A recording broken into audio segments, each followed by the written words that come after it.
Is equal to Ram र like Ram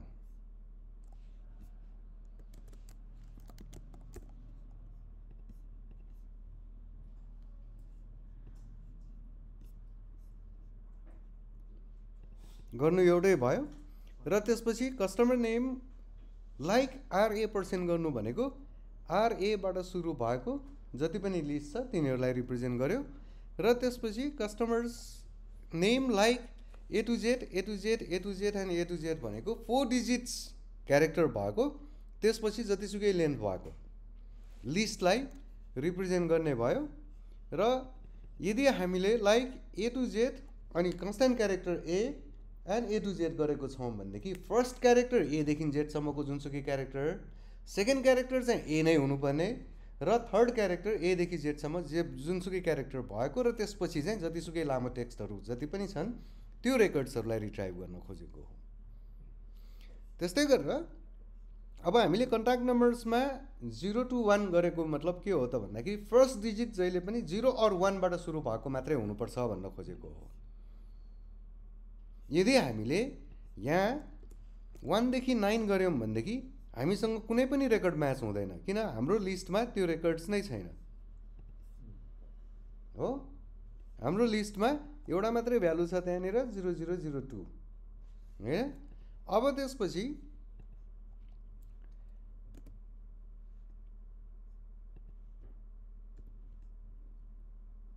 तपाईँको टेबलमा चाहिँ नल थियो होइन, म एउटा नलेबल फिल्ड एड गर्छु है त।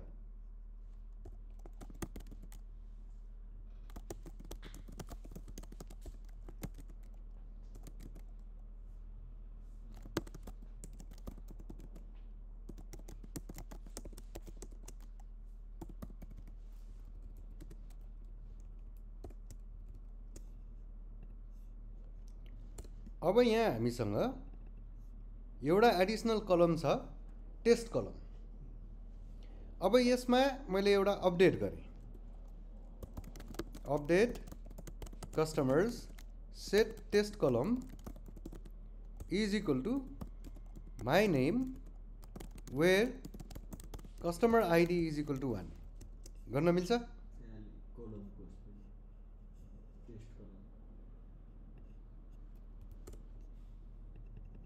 गर्न मिल्छ? यो गर्नुको मिनिङ के हो त, हाम्रो जुन फर्स्ट फर्स्ट रेकर्ड छ कस्टमर आइडी 1 भएको रेकर्ड त्यसमा हामीले टेस्ट कोलममा के गर्यौँ त माई नेमले अपडेट गर्यौँ। अब हामीलाई यो कस्टमर्स टेबलबाट त्यस्तो रेकर्ड्सहरू निकाल्नु पर्यो जुन रेकर्ड्सहरू टेस्ट कलम नल छन्। कसरी निकाल्ने? ल भन्नु, select star from customers where test column null equals to भन्ने हुँदैन यसमा। गरौँ? यहाँ किन आएन होला?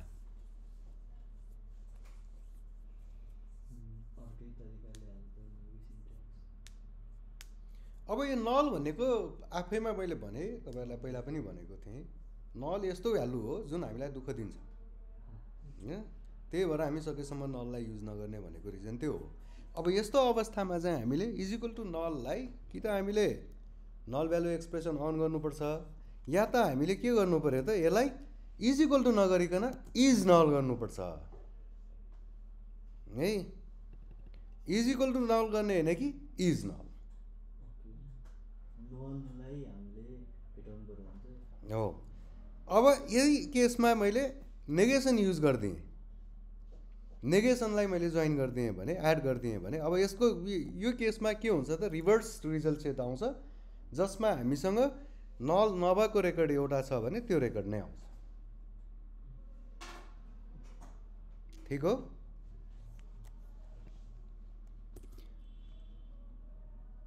क्लियर छौँ है?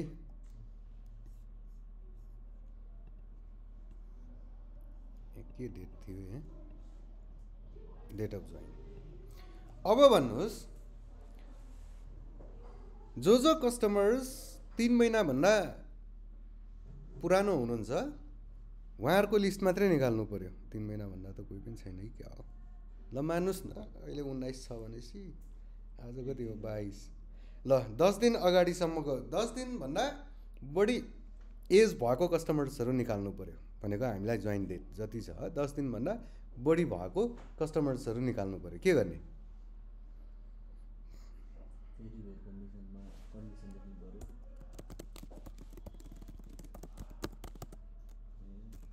वेयर डेट अफ जोइन ल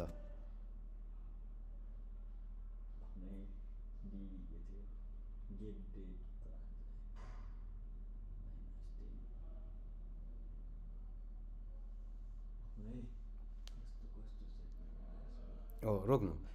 आज कति तारिक हो 22 तारिक छ 10 दिन अगाडि भनेको के हुनु पर्यो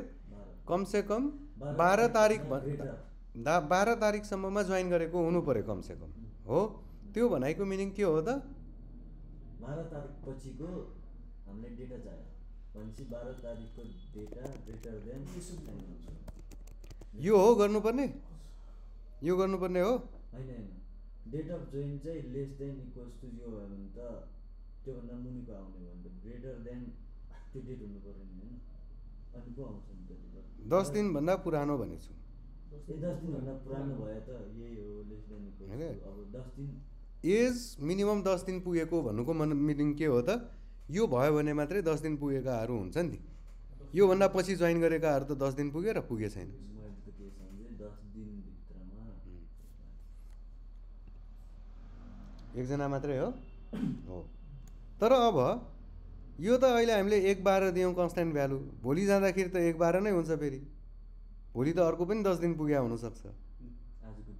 हो त्यस्तो बेलामा गेट डेटले आजको डेटलाई दिन्छ तर आजको डेटभन्दा सानो भनेको त सबै सानो भइहाल्छ फेरि के गर्नु पर्यो त अब यसमा अब यो डेटमा आजको डेट जति आएको छ त्यो डेटमा 10 दिन घटाइदिनु पर्यो त्यही भएर हामीले डेटसँगको के अरे फङ्सनहरू डेट एड फङ्सनलाई युज गर्छौँ जसमा डेट एड फङ्सनमा युज गर्न सकिने प्यारामिटर्सहरू DD MM YY H S H N S hour minute second day month year जस्तै अब हामीले फेरि बन्द भयो भइरहेछ झन् अब हामीले यसमा फेरि गेट डेटमा डेट एड फङ्सनलाई युज गरिदिउँ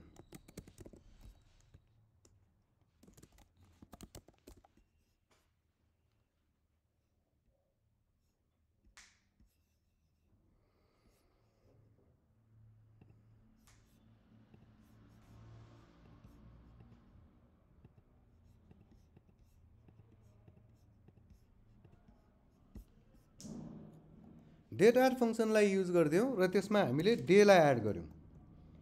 अब डेलाई एड गर्नु भनेको पोजिटिभ एड गऱ्यौँ भनेदेखि अगाडि जान्छ नेगेटिभ एड गऱ्यौँ भने पछाडि जान्छ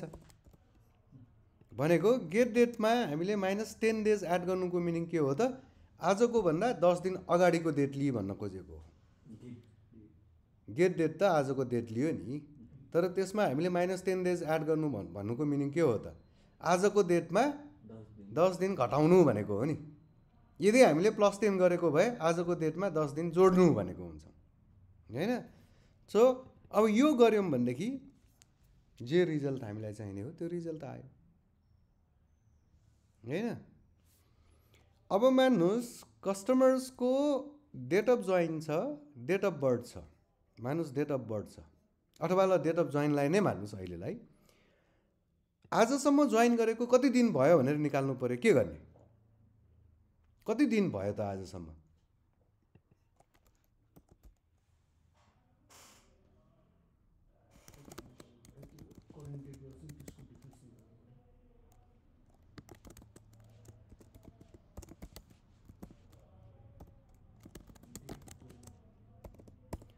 डेट अफ जोइनमा आजको डेटसँग डिफ्रेन्स निकालिदियो डेमा भने आजसम्म कति दिन भयो भनेर निस्किन्छ डेट अफ जोइन हो कति दिन भएछ 72 दिन भएछ यो अब त्यसको टाइटलमा हेर्नुहोस् के देखिएछ हो सबैमा त्यहाँ customer ID customer name address contact number email date of join test column भनेर देखिरहेछ तर त्यसमा चाहिँ के देखिरहेछ नो कोलम नेमले हैन किन देखियो त त्यो कुनै पनि अब्जेक्टको हामीले यदि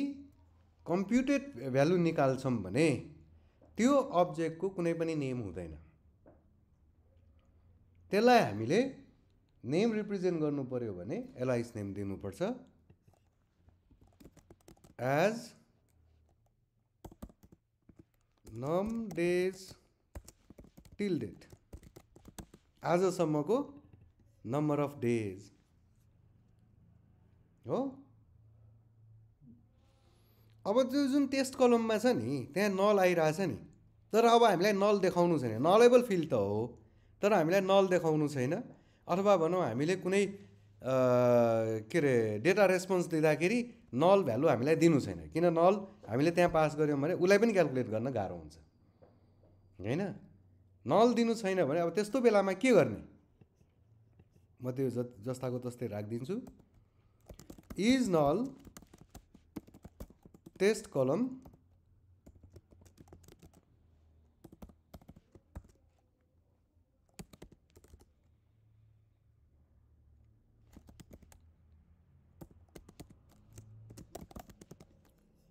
नल ट्रिम्ड भ्यालु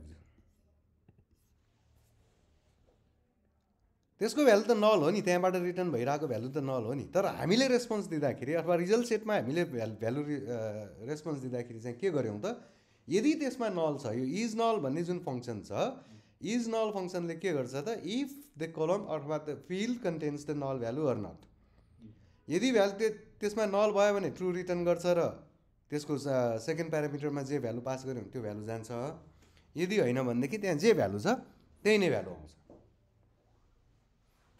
कहिलेकाहीँ नललाई हामीले डिफल्ट भ्यालु सेट गर्नु पर्यो भने पनि नल माई नेम यो भनेको यदि नल आयो भने डिफल्टमा उसले माई नेम भनेर देखाइदिन्छ कि कुनै कुनै बेलामा कुनै युजरले प्रोफाइलको पिक्चर अपडेट गरेका छैन भनेपछि त्यहाँ नल बसेको हुनसक्छ तर नलेबल बनाएको केसमा हैन नल बस्यो भनेदेखि अब डिफल्टमा हामीले डिफल्ट एउटा प्रोफाइलको आइकन पठाइदिए भन्नको लागि त्यो प्रोफाइलको आइकनको युआरएल अथवा त्यो प्रोफाइलको आइकनलाई हामीले पठाइदिन्छौँ त्यो भयो भने अब त्यो प्रोफाइलको आइकन कहिले पनि नल या एम्प्टी स्ट्रिङ हुने चान्सेस छ छैन केही न केही त जान्छ ठिक छ